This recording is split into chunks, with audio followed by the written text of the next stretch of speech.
best. All right, let's get into the topics here. What should Howie do at 22 this week? And I suggested this and I posted a video. One of the moves that I would like to do is send AJ Owens to Denver in the 53rd pick for Surtain. That'd be my ultimate. And you still get your 22.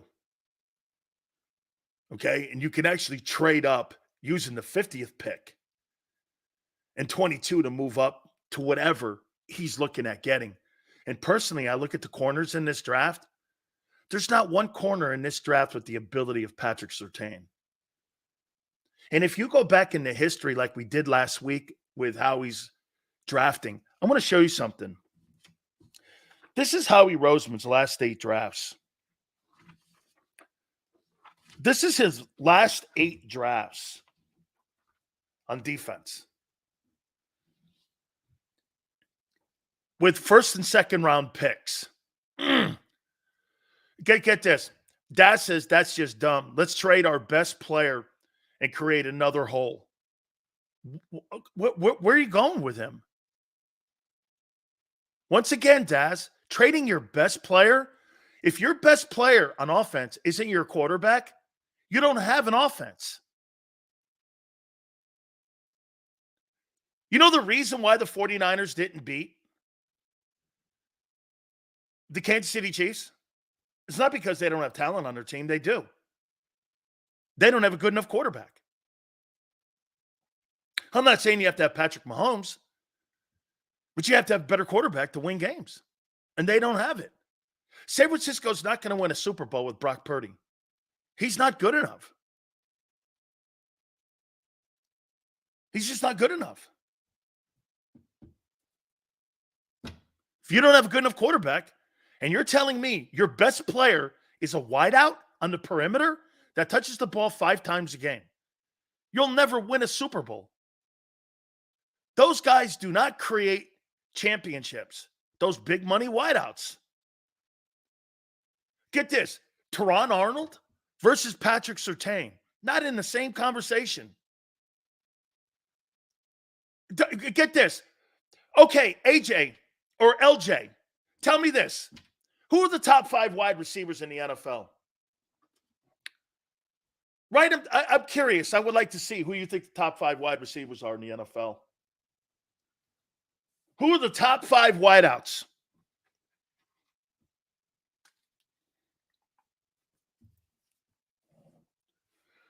And I want you to use their money. All these 24, 25-year-old guys. 24, $25 million guys. Hey, Justin Jefferson.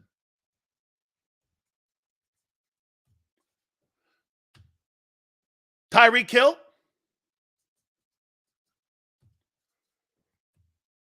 A.J. Brown. Devontae Adams. CeeDee Lamb. One guy's won a Super Bowl on that list. The rest of them, one guy got close. The rest of them, nowhere close. CD, never to a divisional championship game. Devontae Adams, never to a divisional championship game. A.J. Brown, Super Bowl appearance. Hill, Super Bowl win, and they moved him. Let me ask you this about Tyreek Hill. If he was so good, why did they move him? At 24. Why did they move him? If that guy's so good, why did they move him? And Justin Jefferson will never get to a Super Bowl. Every one of those guys that you guys named has no impact. Shit, you could put Deebo Samuel in there. 0.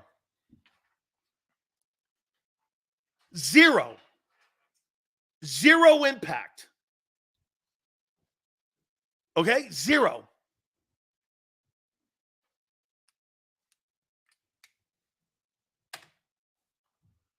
And you want, okay, your best player will never win you. As long as A.J. Brown is on your team, you'll never win a Super Bowl. Okay? I could do this to you too. When I told you guys to go after McDuffie, you all scoffed at me. I said, that kid's going to be a Pro Bowl player. Kansas City got him. He was so good, they moved off of Snead because Snead wanted more money. They said, forget it. Not happening. We think the kid, McDuffie's better than Snead. And he is. And he is better. They moved on from Hill because they thought they could do it without him, and they were right. Yeah. You know what it did too? Q, let me ask you this. How about this, Q? Do you think Patrick Mahomes is a better quarterback with or without Tyreek Hill on the team? Do you think he's better with or without Tyreek Hill on the team? How about this? Let's use one that's easier. Do you think that Davante Adams would have hurt or helped Jordan Love? I know this is not a fashionable take, but I think A.J. Brown hurts the development of Jalen Hurts on being a championship quarterback.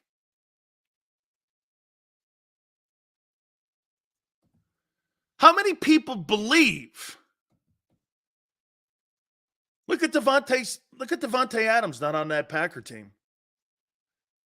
They moved off of Davante Adams and Aaron Rodgers, and Jordan Love's a better player right now than Aaron Rodgers was his last year in Green Bay.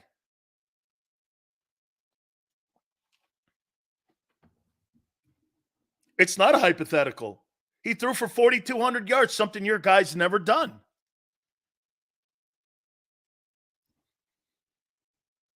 Am I wrong? What am I missing? What am I missing? Seals, you're wrong. 3 explained bum quarterbacks like Dilfer, Foles, Flacco were not talented as Mahomes and won Super Bowls, so they can win with a decent quarterback. Well, who said that Jalen Hurts was better than Flacco and Dilfer and Foles? Who ever said that? I don't believe he is. I think he's a good player, but I don't think he's better than Joe Flacco when Flacco was in his prime. Have you ever seen Joe Flacco's postseason record? He's actually gone to New England and won. You guys make it sound like he's some sort of star. He's not a star quarterback. Let's do something here. Wait, let me here. I'll do something fun with you here. I'll do something fun here.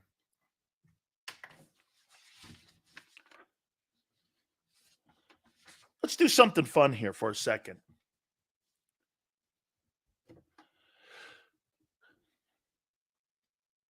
First 4 years in pro football. Who do you think has the advantage here? 14,191 yards versus 11,764. Wentz or Hurts? Who has the advantage?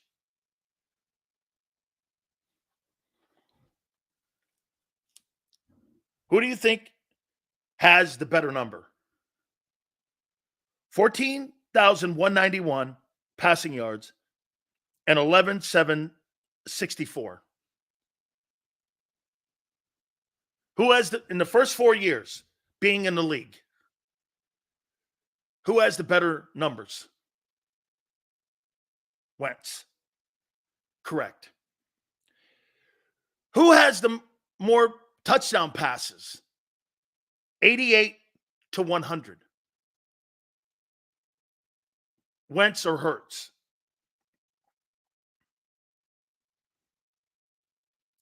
Correct. Wentz. Who's thrown 35 INTs and who's thrown 34 INTs? Wentz or Hurts?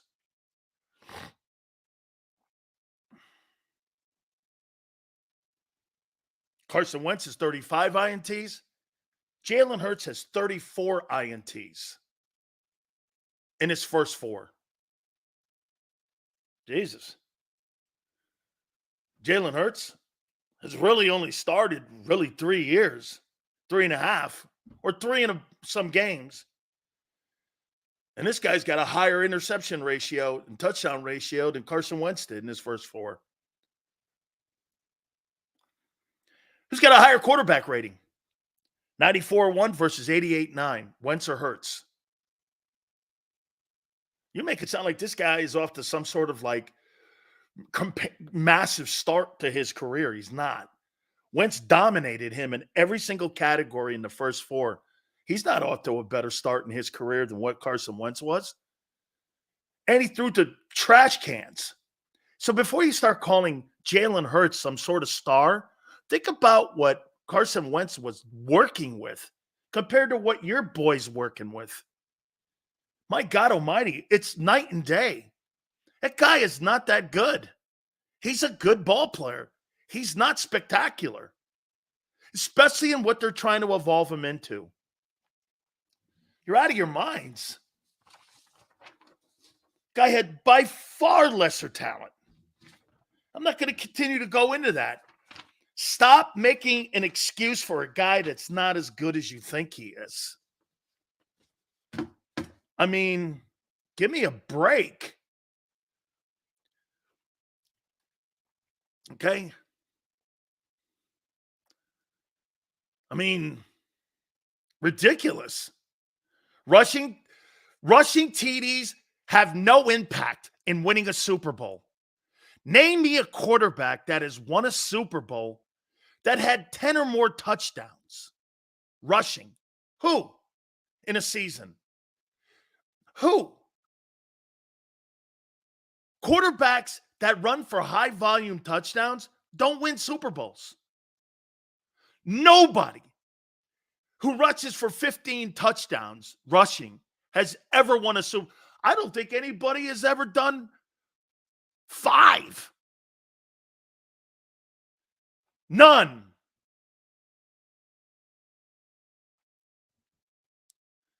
Rushing stats mean nothing on winning Super Bowls. Zach Wilson to Denver also hurts with Wentz's pre-injury ability as an all-star. Wentz with, hey, can we put that super chat up there? I want to make sure I get that. The last one, Xander, if we can, please. We'll get that super chat up as soon as we can get that up with just repost it again too. Xander might be busy right now. So Hurts outperform. He lost. He lost. Outperformed. That's why he's 2-0 in Super Bowl play the last 2 years. He's won 3 of the last 4. Give me a break, guy. Okay? Don't ever. Hey, the guy who put up the last super chat, can you please repost it? Xander must be busy. It's all good. Just let me see here. Jordan Love in his first full season starting through for more yards with the worst receiving core than Jalen, who has AJ and Devontae and Goddard. And yeah. Hey, Xander, can you get that last super chat up for me? I want to make sure. There we go. Zach Wilson to Denver also hurts with Wentz's pre-injury ability as an all-star, and Wentz with Hurts's intangibles is an all-star. Both not complete. Okay. Hurts 0-3 postseason when defense gives up more than 7. Interesting stat. Carson is a better passer than Hurts will ever be. will ever be. The Broncos just got Zach Wilson. I'm not sure what to say about that. Great. Sure. Jeff goes, Sills, do you see the Eagles signing a running back? I do. I do see that. Jalen had to deal with a terrible scheme. Eagles had a new green OC in DC. Hey, Paul, welcome to the world of chaos known as the front office of the Philadelphia Eagles when they meddle in shit they shouldn't be meddling in. Do you understand the reason why you won that Super Bowl is because you had pushback from the coaches? You got a coaching staff that has no pushback at all in any way. In any way. When it comes to decision-making that goes on in that building. None. Okay? Zach Wilson, it hurts his dad. Almost. Well, almost. That's not an excuse. The 49ers have a new defensive coordinator every season. Think about that, Hollywood. They hire Steve Wilkes. They make it to the Super Bowl. They fired the guy because they need, get this, they lose a Super Bowl. It's a great take right there by you, Hollywood. Think about this. The 49ers get to a Super Bowl. They lose in overtime to the Kansas City Chiefs, and they fired their D coordinator. Steve Wilkes is a good coach. He's a good coach. And he's the reason they fired him because he lost the Super Bowl. Fired him because they lost the Super Bowl. Troy says, people don't want to admit Hurts isn't that good means our team won't get to a Super Bowl. One thing Philly has its loyalty, even if it's blind loyalty. Look at Joel Embiid. They swear the process is working. Hey, you know what? With Joel Embiid, I told you, he's fool's gold. Stop believing in it. It's always something with that guy.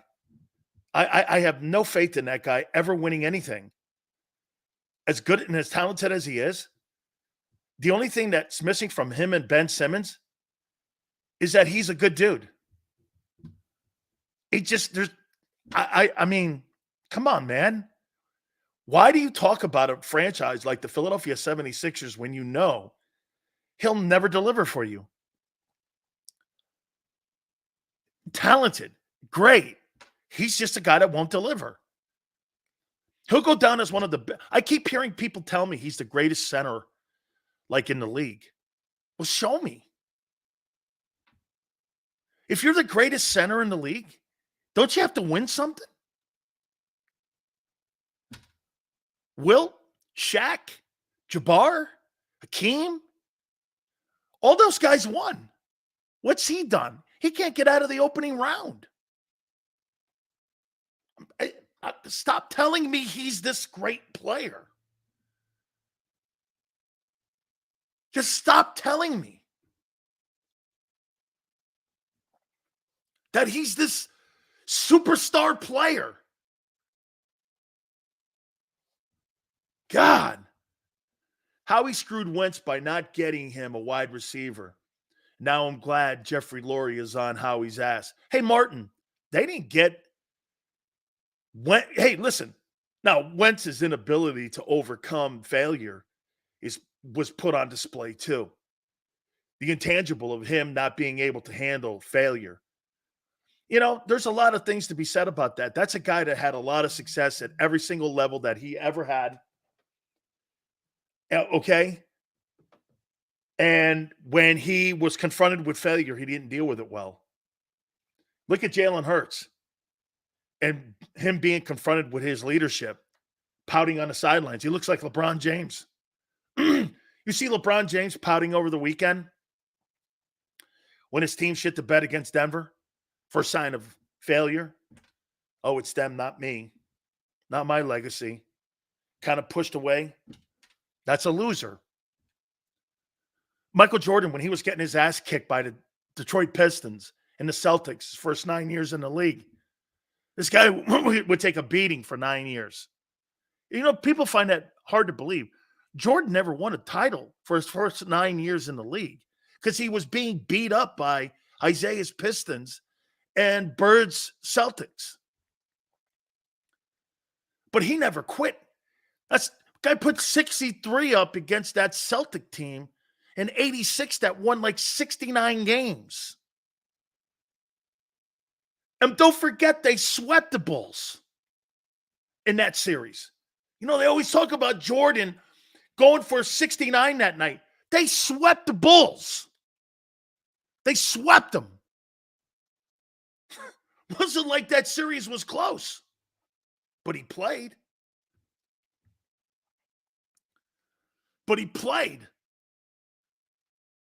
And get this, didn't pout, didn't show lack of leadership.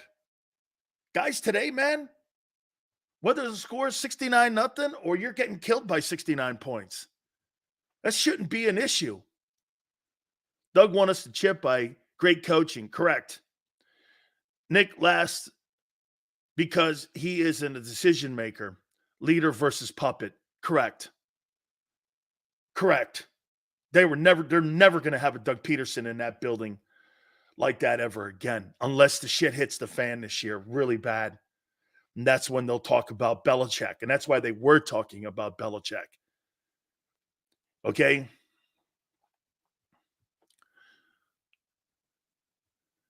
Get this. You don't win an NBA MVP if you're not a superstar. Hey, Corey, do you think that James Harden in his career, you look at James Harden, would you put him up as one of the greatest players of all time? Or one of just the greatest scorers of all time? So an individual award, MVP, great honor. Congratulations. You'll never be considered one of the elites because you have to have both. You see, that's why the metric, winning a regular season MVP, a Super Bowl MVP, and a championship, you got to have metrics to be compared to somebody. Like I would never in a million years ever compare Joel Embiid to Moses Malone. Malone lost one game in the postseason in 83. One fucking game. One. They swept everyone. Won the finals MVP. Won the regular season MVP. That dude was a beast. Embiid's never come close to that. Never come close to that. Embiid hasn't even been to the second. What are we talking about here? Okay? But you compare Jalen Hurts to Mahomes. You bet. He makes as much money. He's the face of his team like Mahomes is the face of his. And Senor, who would you rather have me comparing him to? Zach Wilson?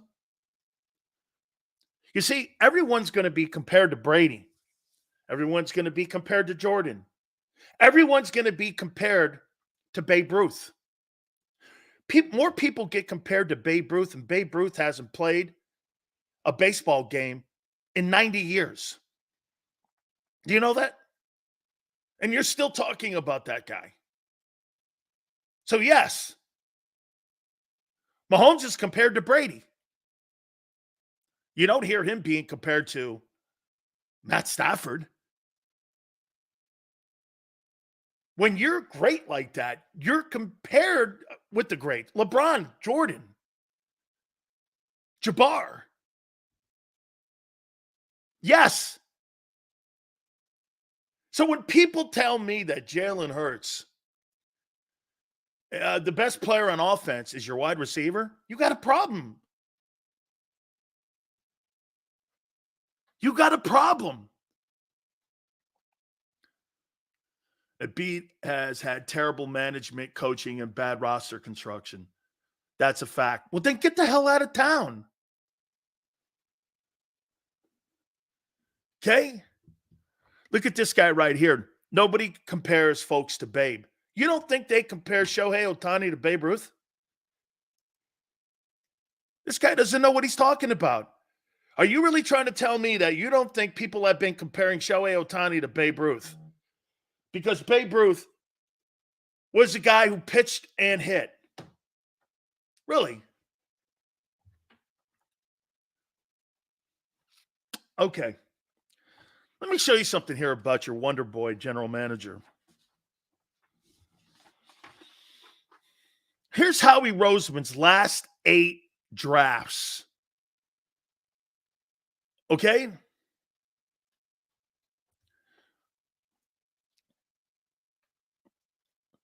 Using first or second round picks.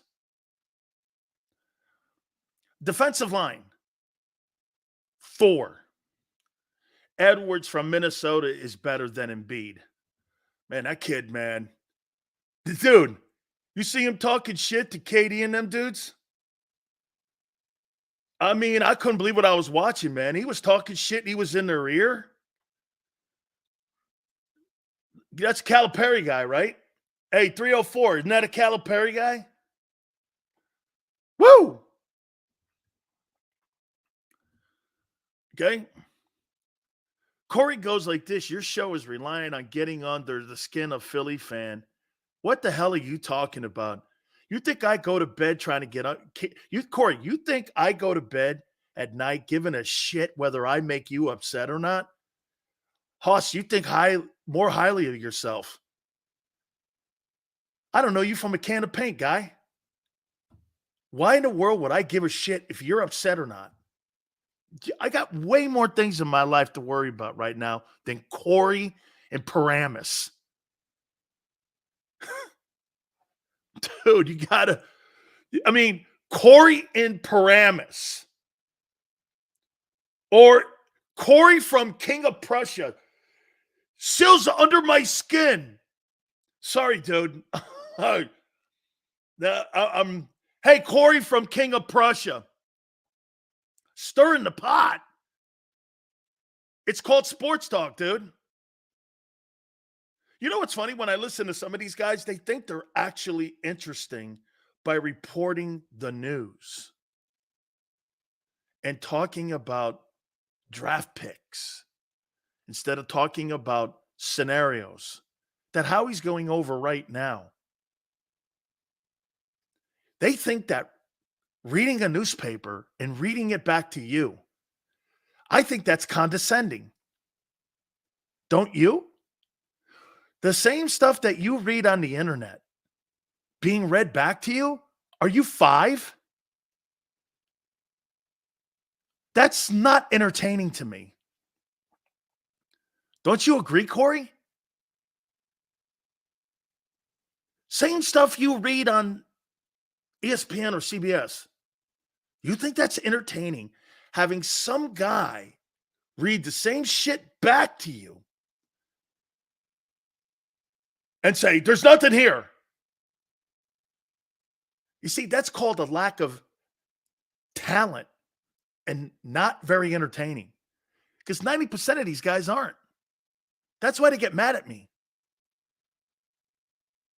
A report came out saying how he wants to move up. This is where I'm at. Thank you for putting me back on the ball. Here's Howie Roseman's last 8 drafts defensively. Using a first or second round pick. 4 D linemen. 0 linebackers. 0 safeties. And 1 corner. That's 8 years. They've drafted 5 defensive players, and 4 of them have been D linemen in the first and second round. They spend no equity in building their defense. They could care less.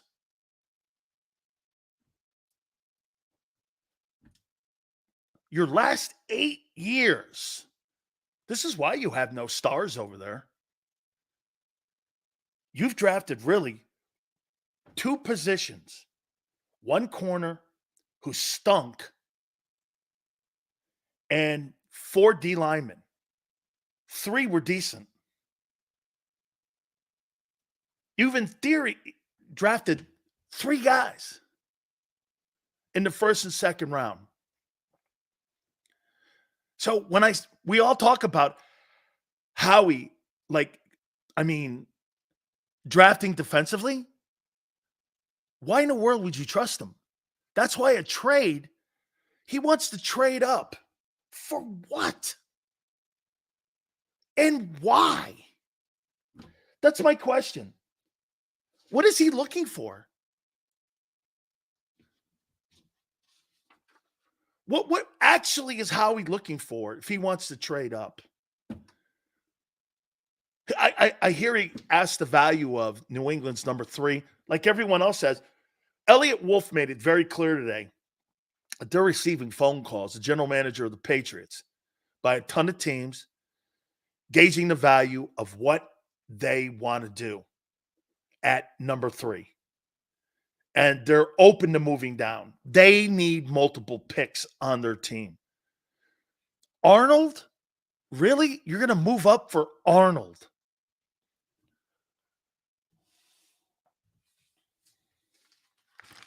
So let's just do that. You're talking about Arnold. This is the Panthers. And Teron Arnold is gauged as a player between the 18th pick and the 25th pick. Why in the frick would you move up 2-3 spots for that? He's the 3rd best corner in the draft. This is where he gets into mistakes. He's going to draft the 3rd best corner by moving up. Really? If I'm moving up, I want the best player at that position, not the 3rd best player at that spot. If we're talking O-lineman, that's one thing, because a lot of these guys have the same grade. Okay, 2nd best, Mitchell. Okay, you want to go Mitchell? Well, that means you got to move to 10, between 10 and 15.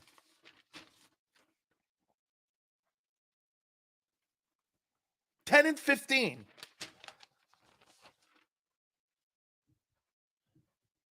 10 and 15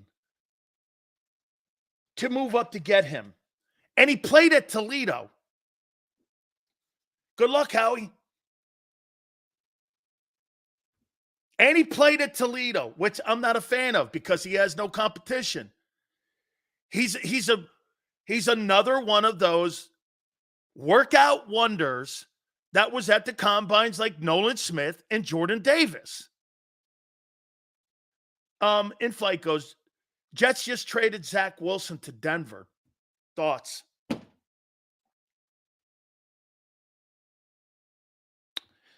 What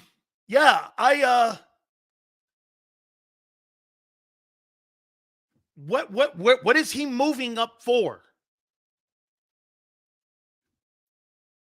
What are you moving up for? Now you're talking shit on Toledo cornerbacks. Yeah. Actually, I'm talking shit on Mid-America Conference players. Yeah. Nobody drafts from the Mid-America Conference. Nobody. It's not the best talent. The best kids in the country are in the Southeastern Conference and the Big Ten. Case closed. The 2nd best player in the Southeastern Conference is better than anything. Mid-America, Mountain West, Pac-12. I would never in a million years draft a guy in the top 10 from the Pac-10 defensively. They don't play defense in that conference, nor do they in the Big 12. Who is a superstar Big 12 defensive player in the NFL right now? Can you tell me? Does he move up to make a bigger move elsewhere? Q, that's what I'm saying. Maybe we should move to get Dallas Turner. I'm not a fan of that guy. He's not Will Anderson.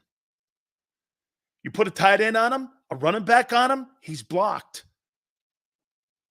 He has to be in open space. Personally, I think he's got bust written all over him. Jared Verse, one thing I'll tell you, Corey, that I'm really liking about Jared Verse. What's been the trend?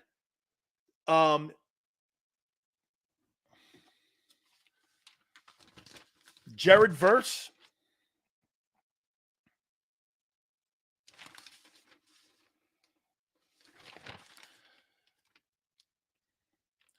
You have to move to 8. Or would you move there to go to Chicago and go to 9 again with Chicago and take Verse at 9? Here's what I like. Sills didn't like Quinton Mitchell. Then he likes him 2 weeks now. How he might take Quinton. He hates him again. No, I said that I'm starting to warm up to him down in the 20s. Yeah, I'm not moving up to 8 to take him. Do I think he's a first-round pick? Yeah, but he's not a top 10 pick. As a matter of fact, if you would have listened to me, you would have had the kid Lloyd and you would have had McDuffie and you'd have had the kid from Notre Dame on your defense. Instead, you went in these other cockeyed ways and you drafted bums. Let's take a look at that. Here's Howie, since he's been the general manager and got the job put back in his hands after they stripped Chip Kelly of it. Here's been his first-round picks. Derek Barnett, bust. Andre Dillard, bust. Jalen Reagor, bust. Devontae Smith, grand slam. Jordan Davis, underachieved. Jalen Carter, promising. Nolan Smith, bust. That's quite a record there, kid. That's quite a record with your first round. Since he took over or was given back the title, when Chip Kelly had it stripped from him, this guy's been a disaster in the first round. Outside of Devontae Smith, they've been all, except for Carter, promising. Terrible. Nolan Smith, terrible. Jalen Carter, promising. Jordan Davis, completely underachieving. Devontae Smith, grand slam. Jalen Reagor, bust. Andre Dillard, bust. Derek Barnett, bust. Come on, man. Where we going here? And Corey, if that gets under your skin, me saying since he took over or was given that title back as GM, you want him to pick somebody in the first round moving up? Why?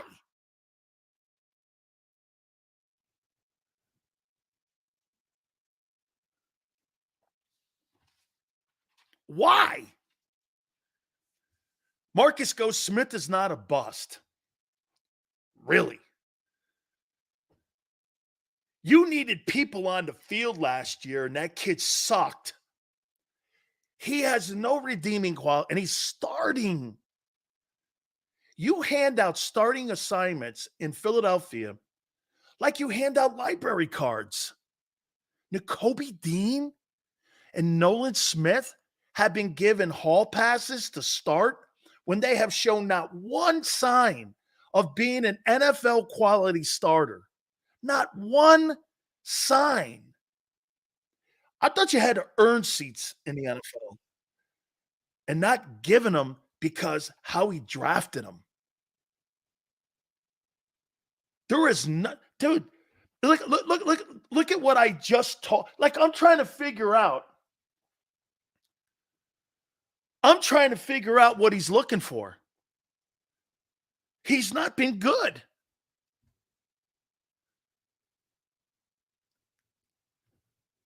Okay? You're a bust till you do something. Well, look. Here, Dave. Let me say this to you, Dave. Let's do rookie years. Jalen Carter and Nolan Smith. Who do you think is more promising? Both first rounders last year. Who do you think is more promising? If you had to pick, Who's more promising?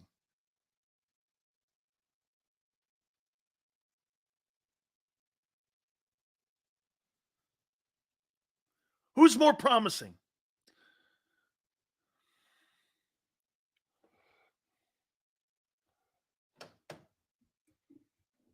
Both? Steve's lying. Steve thinks Nolan Smith showed promise. Between Jalen Carter and Nolan Smith, who were drafted last year in the first round, who showed more promise? Rob's like, if Dean is good, I'm shocked. Oh, you'll only have apologists. Nolan Smith's second year in the league, but he's a bust. Nolan Smith? I mean, dude, I saw Jalen Carter not be very productive at the end of the year, but you know the kid's going to be good. Jalen Carter, in my opinion, has got a great and promising NFL career ahead of him.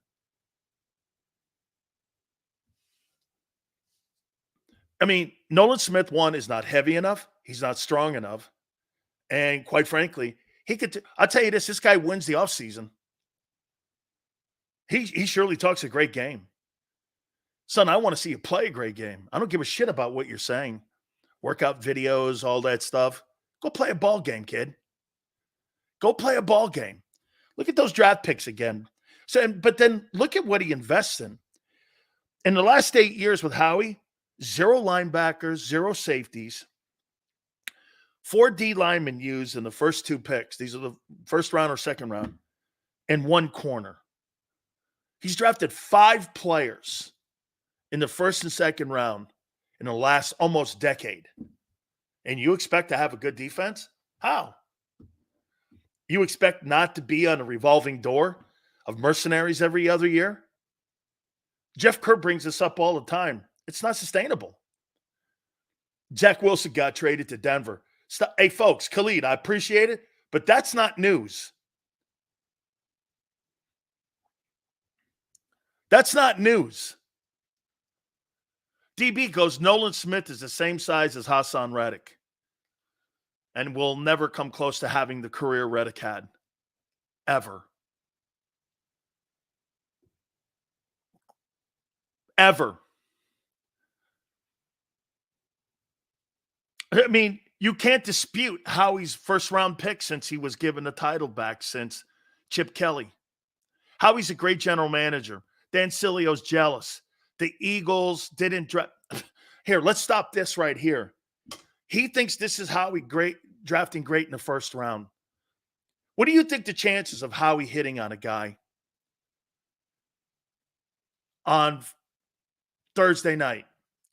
Derek Barnett, Andre Dillard, Jalen Reagor, Devontae Smith, Jordan Davis, Jalen Carter, and Nolan Smith.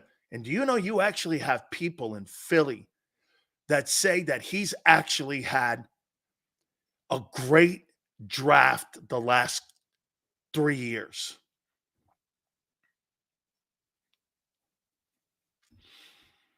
Not on defense.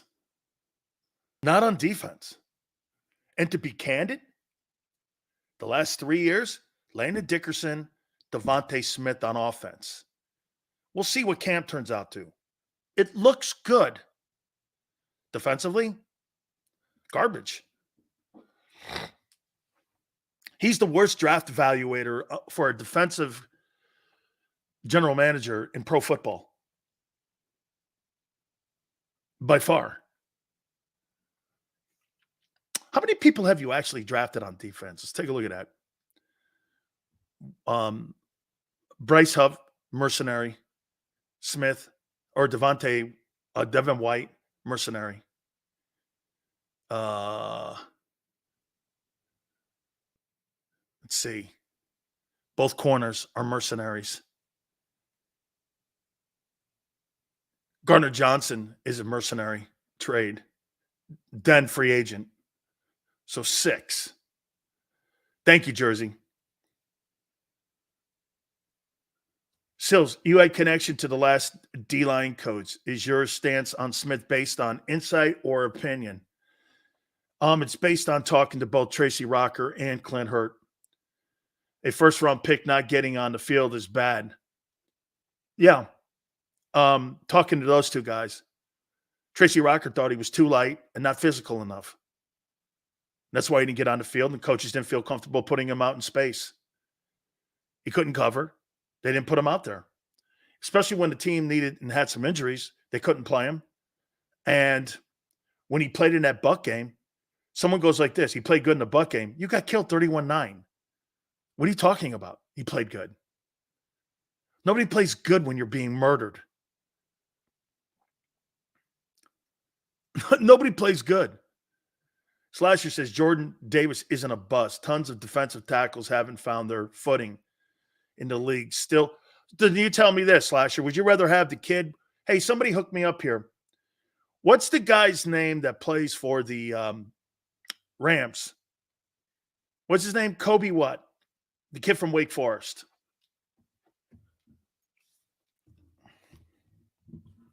Who led rookies in sacks? What's the kid's name that the Rams drafted in the third round? Kobe Young? Is that his name? Thanks, Gabe. So who would you take? Kobe Young? Oh, Kobe Turner. Thank you. Kobe Turner from Wake Forest. Had like 9 sacks. Would you take him? Or would you take Jordan Davis? First year.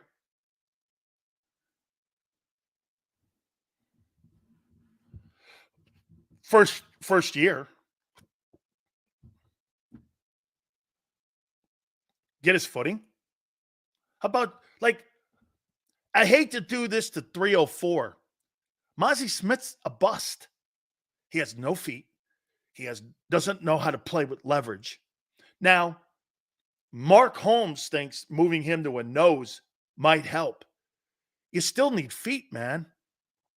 As a matter of fact, I think moving the Jordan Davis to nose, I think that's a good thing. Because that may save him and turn him into when they drafted him, I told you, I think that kid's a first-round pick down in the 20s. He's not 13. And if I said he was going to be Vince Wilfork. Vince Wilfork was a major cog in the Patriots winning the Super Bowl. But they took him off on third down. Vince couldn't play 70 plays a game. They took him off on third and long and went to a forefront and rushed. You get this. 304 goes, Mozzie sucks. I know. I'm not delusional. These people will still try to tell you that Jordan Davis has lived up to the 13th pick, which he hasn't. You're telling me Turner, who would have 9 sacks if Aaron Donald wasn't playing next to him, he takes double teams and sometimes even triple teams. I'm telling you that he's not that good against the run. Aaron Donald's never played on a football team that ever was number 1 in rush defense. Wasn't like that. He's a great pass rusher. Name a great GM that can draft on defensive side of the ball in the 2020s. NFL, where once is the main focus. Let's see. 49ers. So they draft Fred Warner in the third round. You know what you do? You draft a Kobe Dean in the third round. They draft Hufanga at safety. You have Reed Blankenship.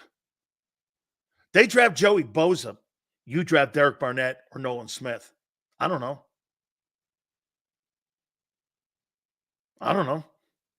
Is it just me? Do you want me to do the Jets? Do you want me to do the Patriots? Do you want me to do those guys? I can do those guys too, you know. Do you want me to do the Baltimore Ravens?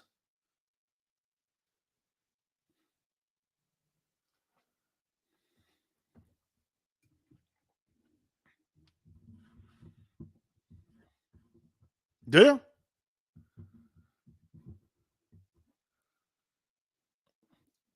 Eagles do not draft the number 1 overall. Eagles don't draft, period. What are you talking about? I showed you what they do on defense the last decade. 4 D linemen, 0 linebackers, 0 safeties, and 1 corner in the last 10 years since that guy's been GM again.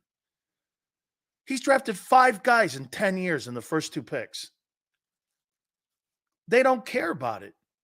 They don't even care to make an effort about it.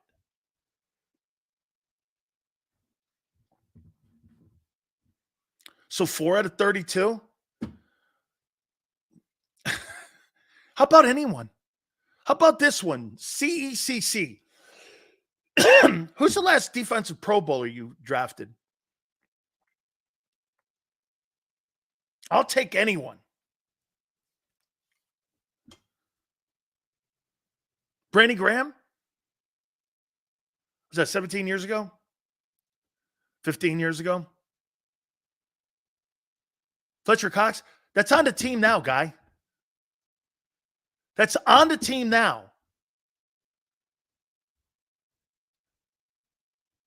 Josh Sweat? Brandon Graham. That's 5 years ago and 15.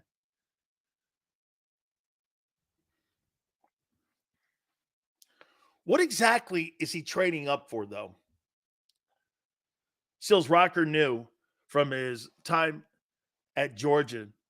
Did Howie ignore the first hand option, or did Rocker swallow his whistle? Hey, Bob, why do you think Tracy Rocker is not the defensive line coach for the Philadelphia Eagles anymore? It's because he didn't want them to take Nolan Smith. That's a Vic Fangio influence.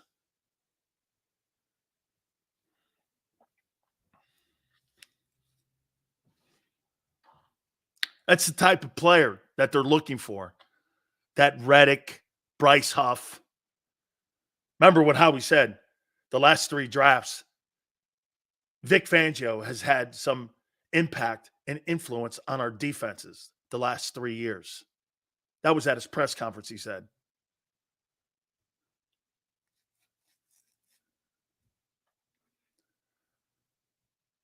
Nolan Smith, 5 to 7 sacks. Let's see if he gets on the field for 5 to 7 games.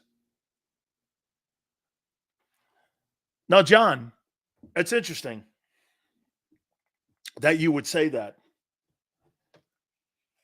I wrote these players down here.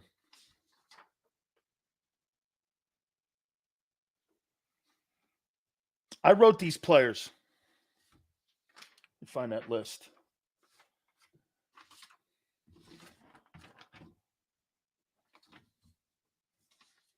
Here it is. I've got 5 players in this draft. I'd be okay with them selecting in this draft. 5 players. Nolan Smith played 16% of the snaps. Damn. First rounder? Awful. That's the problem when you draft for need instead of best available. That's correct. What's he going up for? I can't wait to see this. I mean, if it's an offense, I feel better with him. Actually, you want to hear something, Dirty D? I actually feel better with him. And picking, if he went up and got an offensive tackle, I would go like this. Great. The chances of them landing on an offensive tackle, a guy that can help right now, you move him into guard and put him at the right guard position, I'd be okay with that because the failure rate is low. In this draft, the failure rate would be low. How are we going into the draft to try to find a corner or a edge rusher is disastrous. You know why? His track record speaks to it. You want to draft a wideout? That's even more disastrous. I mean, that's even more. Seals is Tyree Wilson a bust for having 3.5 sacks and 493 snaps. Nolan Smith had 1 sack and 188. That guy got on the field, though, didn't he? Nolan Smith couldn't see the field. In a football team that was 1-7 down the stretch, he couldn't get on the field. when he had numerous injuries at that position as well. Constantly, get this, they played guys other than him.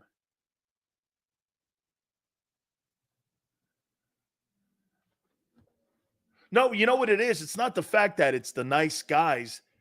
They're combine freaks. Jordan Davis, combine freak. Nolan Smith, combine freak. Derek Barnett, combine freak. All those guys were great to combines because you know why? That's where the scouts go. They don't really look at the game tape. You know why? They're not coaches. They're pretend coaches. That's why your defense is in the shape that it's in. You've got analytic guys that go to combines. You know what's funny? You got, get this, Niner all day. You got guys that in here that tell me, hey, Sills, you look at stats. That's all they look at. They see the 40-yard dash. They see the cone drill. They see a vertical jump. They see a 40-yard dash. And that's it.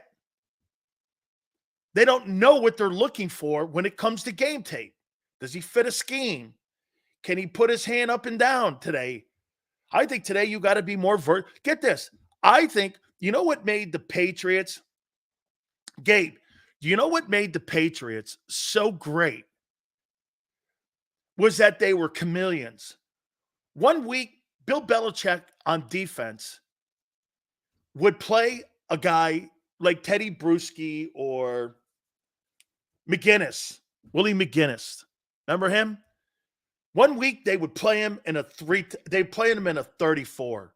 The next week they'd put him with his hand down in the dirt to make mismatches. I think you have to have more of that in today's NFL with these high-powered offenses and these schemes that people come up with.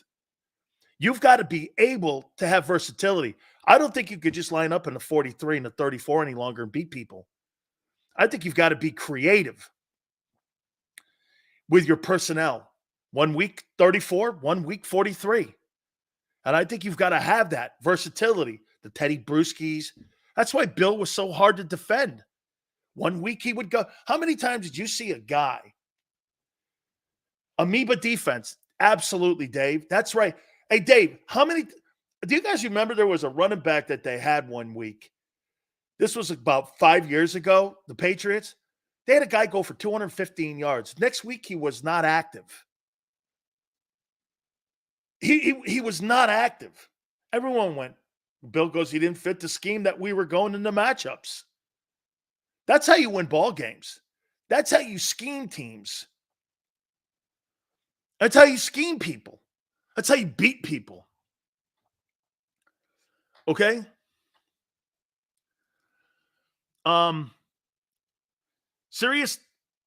Curious to see what Fangio gets out of Davis. Me too, Rob. Rob, I want to see him in that 34. That's right. It was great. Hey, am I right when I say that, Shooter? 1 week he had 200 yards, and next week Belichick didn't even have him active. Okay? What's Dick Train got for us here? The Patriots suck ever since Brady left. Irrelevant. Really? Okay. Keep thinking that, kid. Keep thinking that. Ever see the movie Trouble with the Curve? I love that movie. Roseman and Associates are the younger group of part of the organization who wanted to draft on numbers. They don't go to games. That's right. He pretends with the glasses, and he's at the draft and all that stupid shit. You don't take bows for thinking you got the draft right on a Monday. Hey, and for the record, just so you know, when Monday comes, I won't tell you if he had a bad draft. I won't know. They don't even have their helmets yet. And anybody who says that they had a great draft, all you need to do then is just turn it off. Because I can't even do this. I can't say this. Did Howie have a bad weekend when it came to the NFL draft? How would I know? How would I know? They don't even have a helmet yet. What I will say is that he addressed needs. I like the kid. Hey, I like that kid Latu, Dez or D's. I like him. Patriots had one of the best defenses in the NFL last season. They were number 7. They just didn't have the offense to complement it. DB, not only that, after 25 years, eventually, don't you think? A dynasty is not going to continue to go for 25 years. You know, Belichick did win 11 games without Brady when he blew his knee out. The last 4 years were not good. But in the heyday, in the middle, they won with Garoppolo, they won with Brissett, and they won with Castle. Look it up. They won 11-4.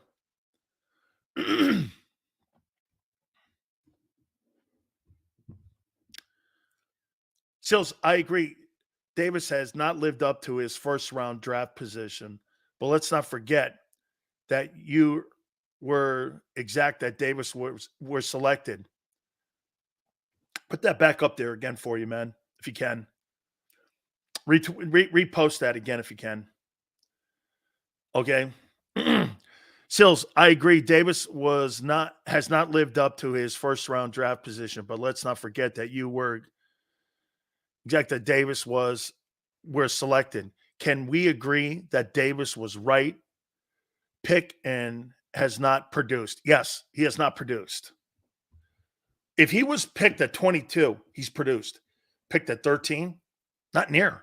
He needs to be Fletcher Cox. He needs to be Fletcher Cox. I will say this to you, and plus how about this one too? The last 6-7 games of the season, I agree with Brian Baldinger. He shouldn't have been given an Eagle uniform. He was a disgrace. Flopping around, laying on guys, laying on the ground, no impact at all, getting blocked, getting turned around. They weren't even doubling him. He was just getting blown off the ball. 3 yards, 4 yards off the ball. Brian Baldinger said it. Why is that guy playing? And the Eagles played him because Howie drafted him. And the coaches, get this, and the coaches have to play him because Howie tells them to play him. I would have put Milton Williams' ass in there. But the coach don't have to say. Not when you get the roster from Howie Roseman. Remember, his press conference said it all. Okay? I talk to these guys every day, and he's got decision on what the roster looks like on Sundays. Doug Peterson has made that very clear, too, when he was here. When you got analytic guys picking your roster for Sundays, you're going to have troubles, especially in coaching. Coaches can't coach the people they want to coach. You understand? Why do I have to spend time on the Kobe Dean? If I'm a linebacker coach in Philly, why am I coaching him? Because Howie wants me to? Why am I coaching Nolan Smith when he's not ready? Why am I doing that? Why am I wasting my time? You want me to develop guys who can't be developed. That's a waste of time. It's a total waste of time. I mean, yeah, I wanted them to get Kyle Hamilton. They went Jordan Davis. Okay. Why? I wanted you to, where you had those 2 first-rounders, I wanted the kid Lloyd and McDuffie. But he didn't want to draft defense like that. He wanted to stick in the tack. You know what? I don't blame him for going in the lines because they've had success in the lines. I'll tell you what. I'll give you the forte when it comes to that they do a nice job with that.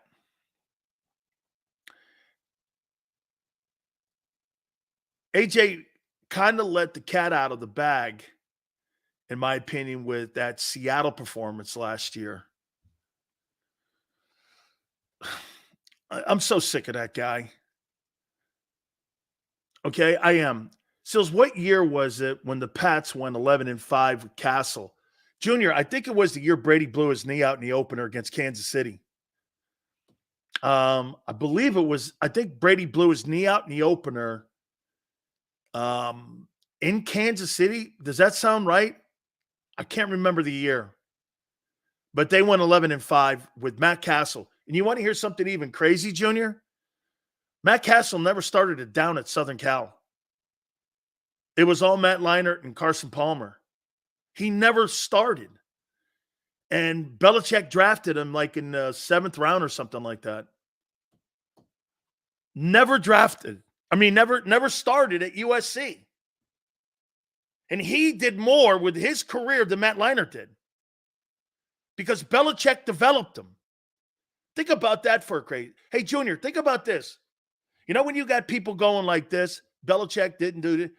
He took a guy who never started a down in college, and the only other time he ever started was when he started in the NFL, when Brady got hurt. Then he goes to Kansas City and wins a divisional championship for the Chiefs.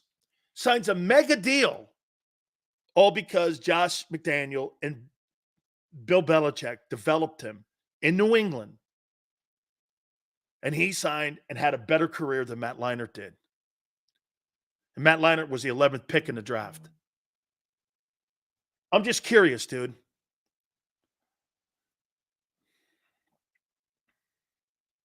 I'm just curious. Hey, Xander,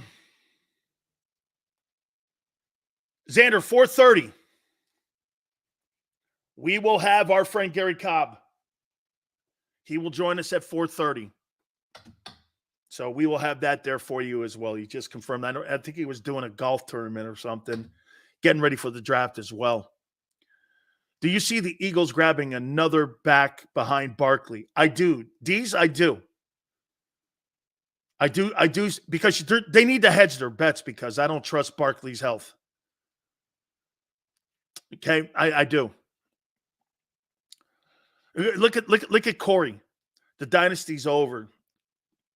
Can we get past Belichick and the Patriots, please? Why? You may have him as your head football coach, and you inquired about him, Corey, about him being your head football coach less than 2 months ago.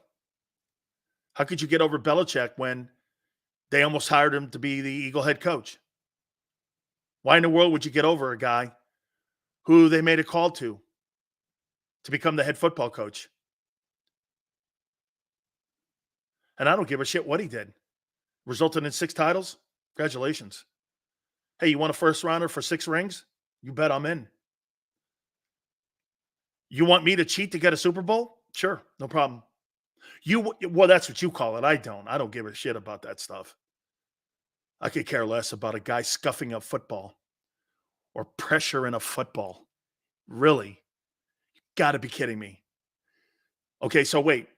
Gaylord Perry threw Vaseline, scuffed baseballs, won 2 Cy Youngs, and is in baseball's Hall of Fame. No one had a problem with him doing anything.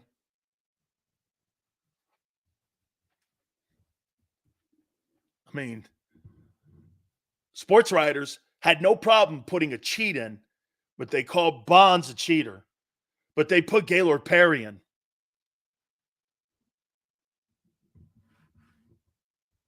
Cosmo, think about that. Bonds is a cheater for something they don't even know what they're talking about. But they voted Gaylord Perry in, who admitted writing books using Vaseline to win 300 games and Cy Youngs. And they still voted him in. Huh. Oh, I know what it is. Selective selections on how you see people. Or maybe it was because Bonds was black. I don't know. Had to be something because you put a cheater in.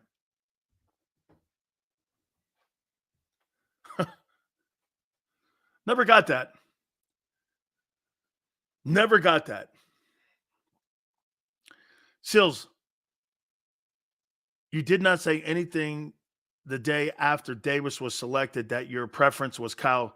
Davis has not produced but let's not rewrite history. Bob, no, I said you needed a safety.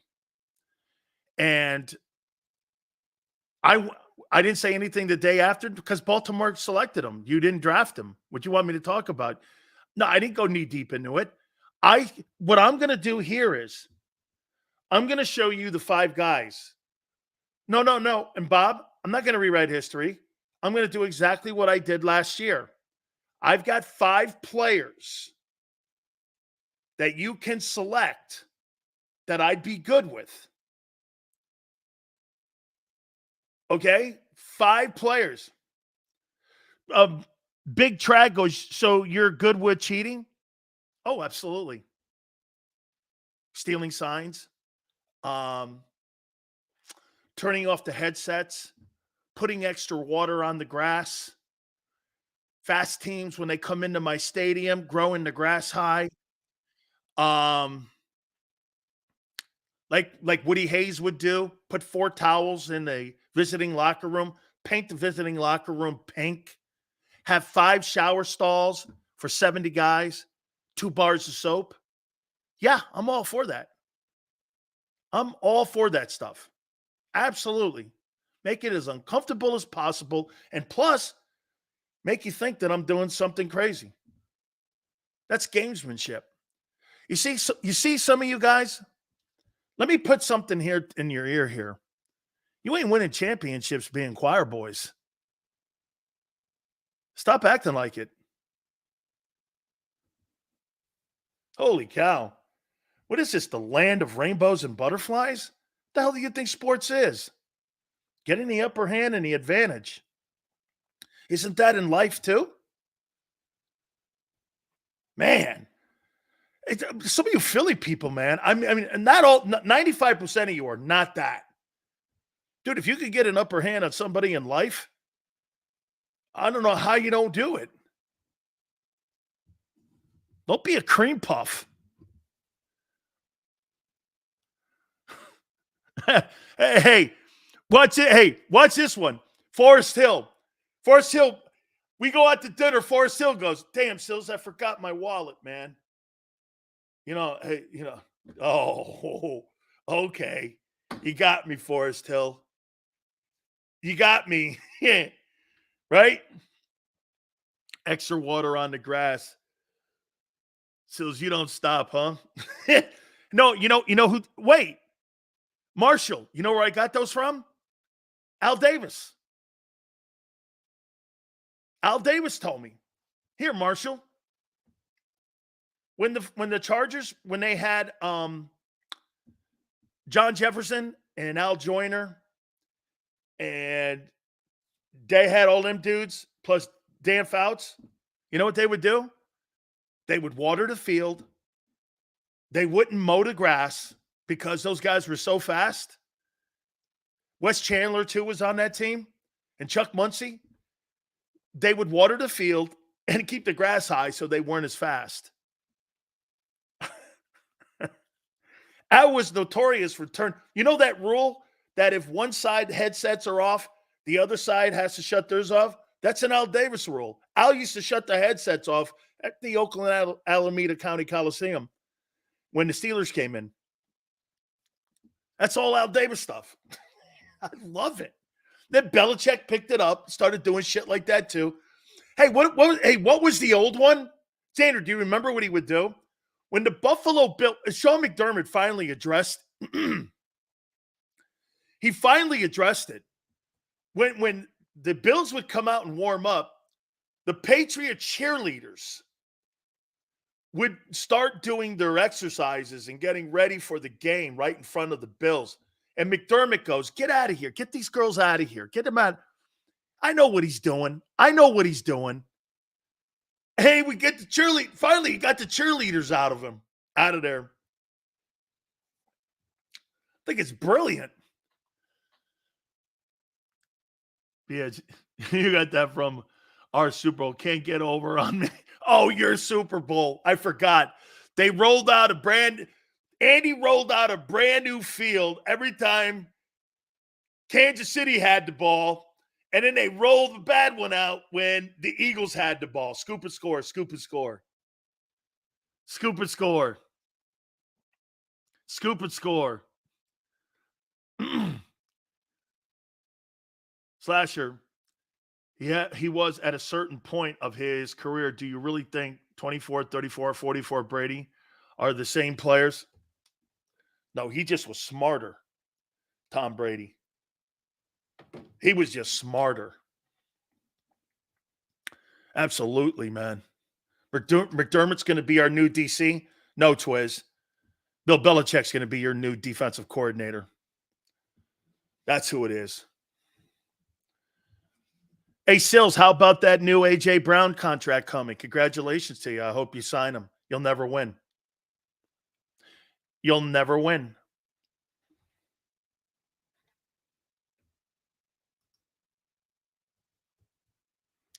Oh, Xander goes like this. Belichick not working under that bum Sirianni. Sirianni will be working at a Wawa at the end of the year. A Wawa. Serving that shitty pizza. Yeah, baby. Give AJ Owens that contract. Boy, get this. Isn't it funny? Wait a minute now. Wait a minute. This is holy shit, I didn't realize it. James really kind of, when he put up that one, RIT guy, put up that one clip about me saying, you watch, you give Devontae Smith a contract extension. You watch this guy bitching. Now they're talking, and Howard Eskin's talking about a contract extension for AJ Owens. Dude, I mean, I should be Nostradamus. I should be Nostradamus. I called it. This guy will start belly aching and crying for more money. And now the Eagles are thinking about giving him, according to Howard Mouthpiece, a contract extension. This is classic. Xander, this is way too easy. This is easier than I thought. Wow. Let me, oh my God. Wait a minute here. Smith gets new contract.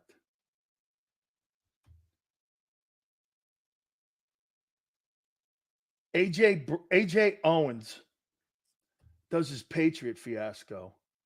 Patriots call about his availability.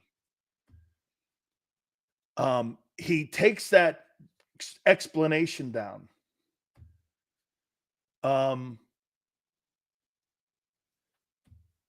Howard Mouthpiece says they potentially could be working on an extension. And today, Kevin Hart and Brady are working together. This is wonderful. Holy cow. As the weirdo turns should be what it's called in Philly. As the weirdo turns. Man. Hey, he cried about more money. I told you he was gonna. And now the Eagles have to give him a contract extension with more money up front. And they're going to do it just to keep him down from not going. Oh, what was the prediction? I made this prediction. I'm going to get to those players, I promise. Probably do that at the top of the hour. I got to show you guys something here. I posted this on my Twitter page. Xander, am I off? Am I saying anything right now that hasn't happened? All of a sudden now they're talking about I think we even posted something that they're talking contract extension for AJ. Really? What a shocker. I said this 3 weeks ago after the Smith deal got done. Man. Oh my God. This is too good. This is too good, man. Unbelievable. What's my AJ Owens I posted it. I have a prediction on Owens.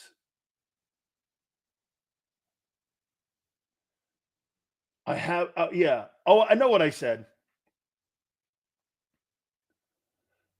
Let's try following along. Okay, here. Here's my prediction on AJ Owens. He'll have another small nuclear meltdown. No, he's already had it. Small meltdown to get more money. I don't believe there'll be another one anytime soon. There'll be an enormous blow up during the year. He'll have 900 yards, 75 catches, and then demand to be traded at the end of the year. That's my prediction.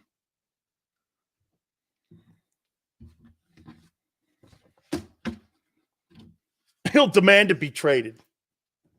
And if the Eagles are smart, they'll give him the extension, lower the cap hit so they can move him.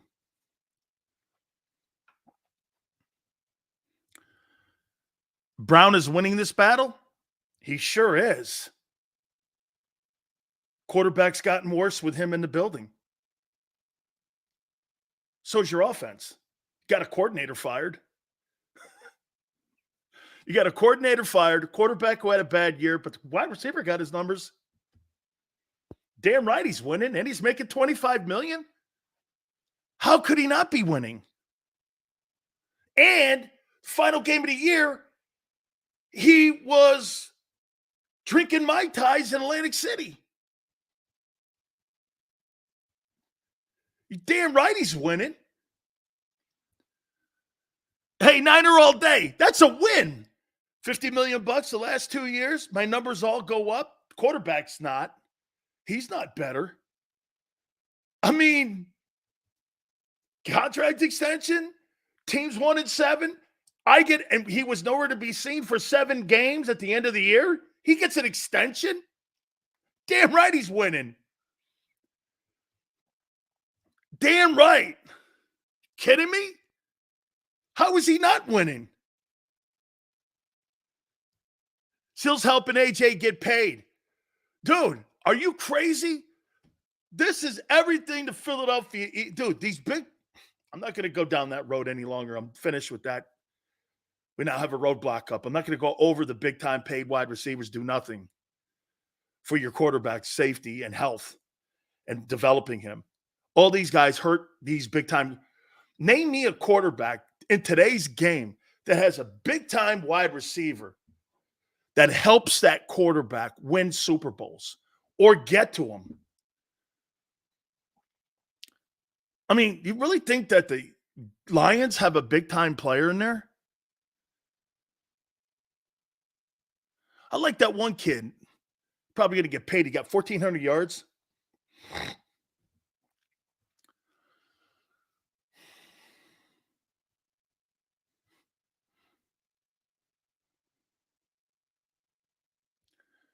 Deep down, Sills loves AJ. Martin goes, deep down inside, Sills loves AJ Brown. Despite his ego, Sills, you love him. Look, Martin, are you kidding me? I'm going to do it again from the scene from the Dark Knight. Are you crazy? I don't hate AJ Brown. He completes me. What would I do without him? Are you crazy? What would I do without AJ Owens? I hate him. He completes me.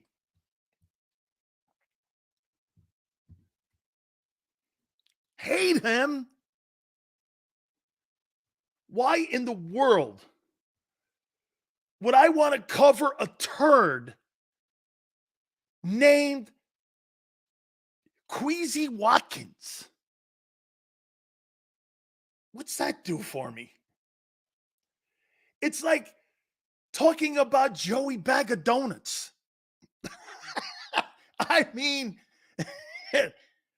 it's like Joey Bag of Donuts. No, Steve. AJ. Oh, yes. AJ gives Sills content. Oh, absolutely. Are you kidding me? That guy's the Fort Knox of content.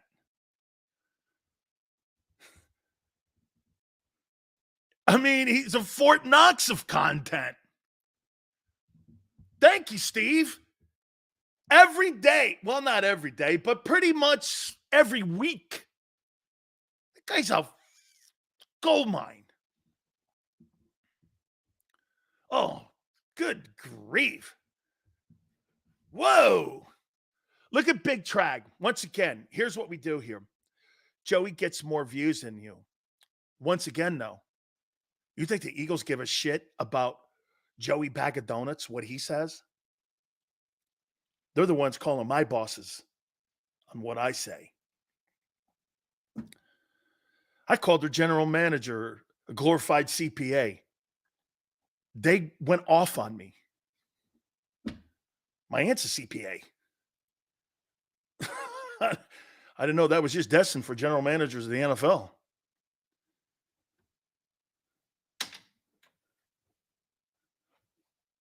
I mean, Joey Bag of Donuts. I can't do that when they're hey Niner all day. I can't do that one. I got to keep it somewhat clean because of my aunt and such. That's funny though. Since they don't care what you have to say, really. Well, that's not true.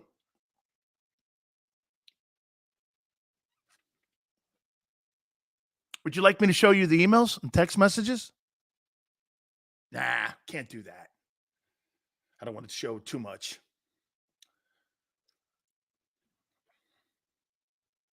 Text messages from the Eagles. Please stop. Please. No. I can't wait till Angelo comes on tomorrow. I'm going to show him the latest that I got from somebody inside the organization. It's a friend of mine now. You know, they watch your show every day. Man, you make Howie mad as hell. So, man up, guy. Draft better. Spend some money on defense. Don't move it around and make it look sexy. Seals, in 22, you said that there were only 15 first-round picks. Probably right. The day before the draft, you had Davis to the Eagles at 15 and McDuffie to the Chargers at 18. You said Davis and McDuffie were a coin flip. I thought Jordan was down at 22. I thought when I made my pick, I had him at 22. I don't remember him having him up at 15. They didn't have the 15th pick. They had like the 22nd pick, and they had something else. I forget. I don't remember. I know that McDuffie was my number one choice. I said I know this. Xander produced the show. I said McDuffie and Floyd or Lloyd from Utah. Those were my two guys. Xander, remember? Those were the two dudes I picked to be drafted. Both of them turned out to be stars. All right.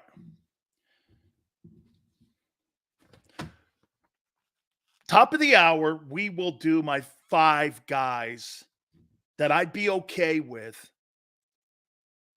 It was the 18th pick. Okay. I thought it was 18 and 22 in the year that Davis was picked. I thought it was 18 and 22. They had 2, Mr. International, they had 2 first-round picks that year when Davis was picked. It was like 18 and 22. I had McDuffie, and I think I had Davis. No, McDuffie and Lloyd. It was McDuffie and Lloyd that I had picked. Did you see Chris Sims said Josh Allen could arguably be the most talented quarterback in NFL history? Yeah. But again, talent is the most overrated They traded it on draft day. That's right. Talent is the most overrated word used. Thank you, Mr. International. Devin Lloyd and Trent McDuffie were the two dudes I wanted the Eagles to draft. Then they traded on draft day one of those picks to they traded one of those picks. Okay? Thank you. That's right. Mr. International, that's exactly what and how it went. I had McDuffie as the higher pick.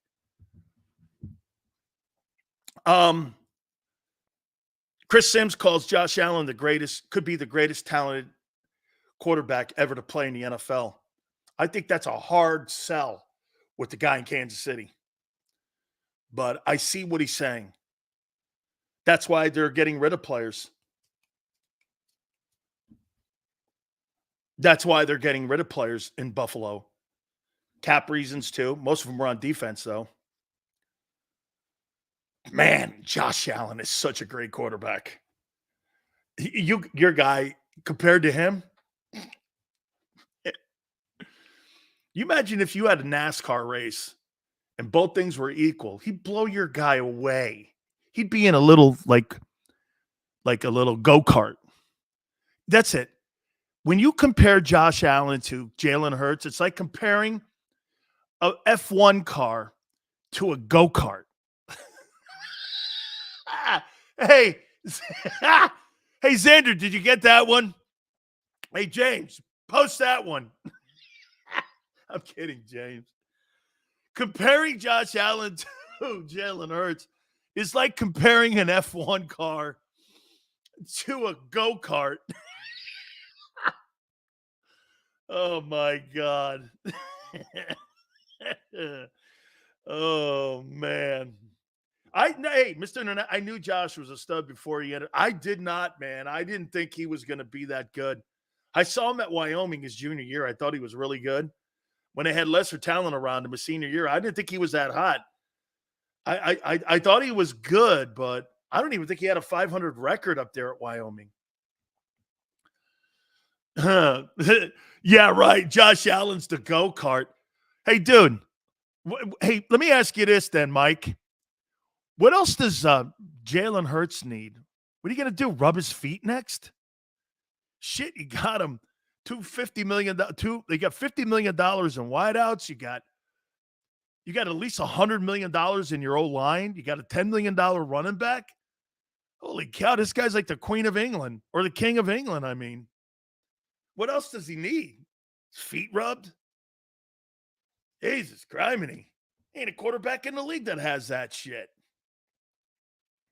You notice the quarterbacks that the organizations put all the talent around are the ones they're not confident in. Brock Purdy and Hurts. Jeez, it's kind of funny, isn't it? No quarterbacks in the NFL have those two guys what they have in their huddle, and they both couldn't deliver. If they were halfway decent, both of them, they would have delivered. Even Joe Flacco.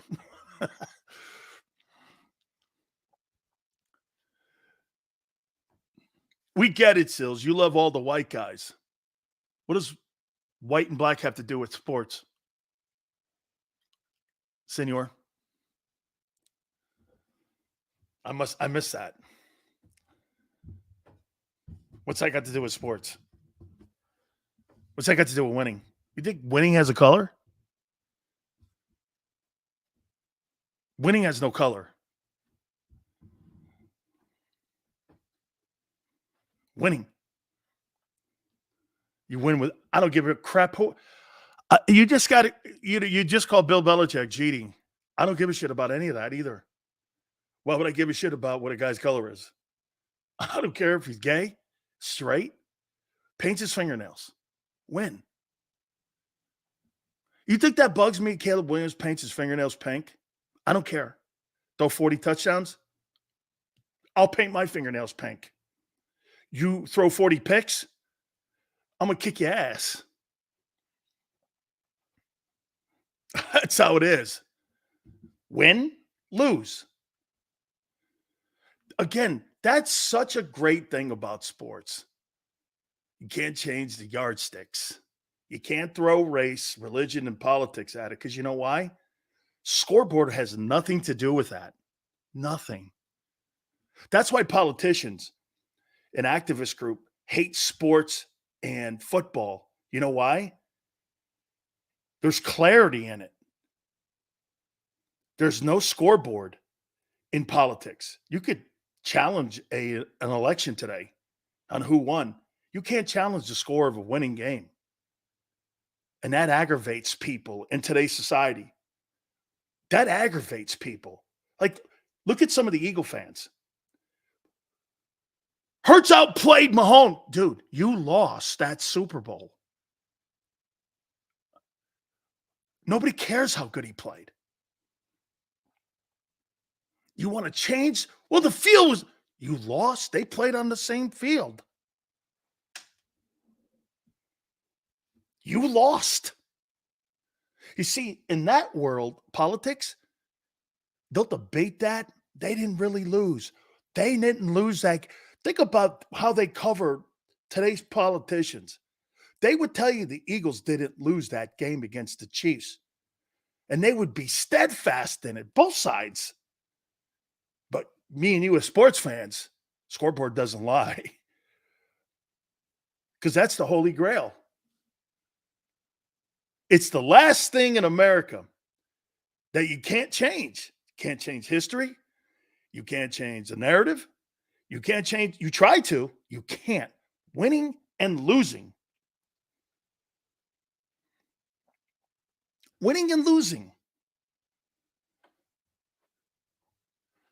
And then you got people like this Mexico guy who just throw out anything. Don't know him from a can of paint.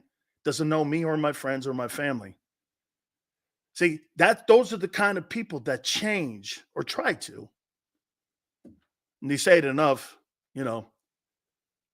people start to believe that kind of shit. Sad. That guy I feel bad for you, guy. He got out of his day to come here and write that. Doesn't know me from a can of paint. Doesn't know anybody I know. Never talked to my family, my kids, my friends.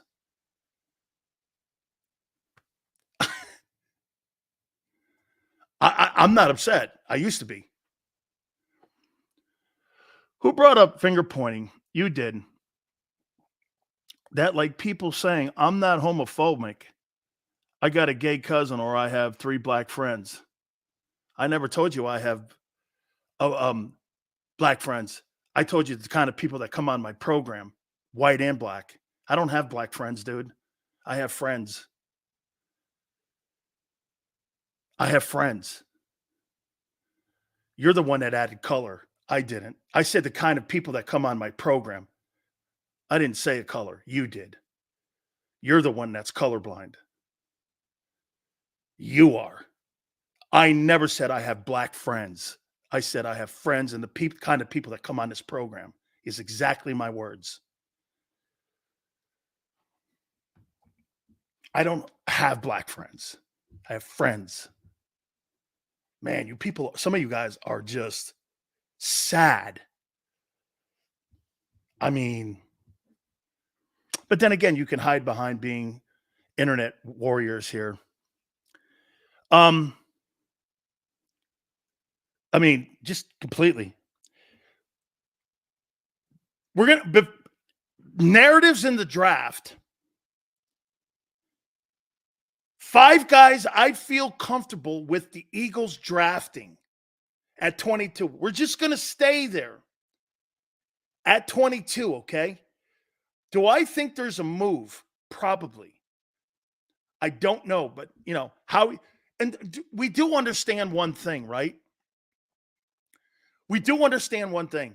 Nothing that is being said right now is truthful when it comes to NFL teams getting narratives out. The truth doesn't hit NFL teams until 12 hours before the draft. I like that kid Xavier Worthy. I could see, C24, I could see the Bills or the Chiefs drafting him. Okay, I can.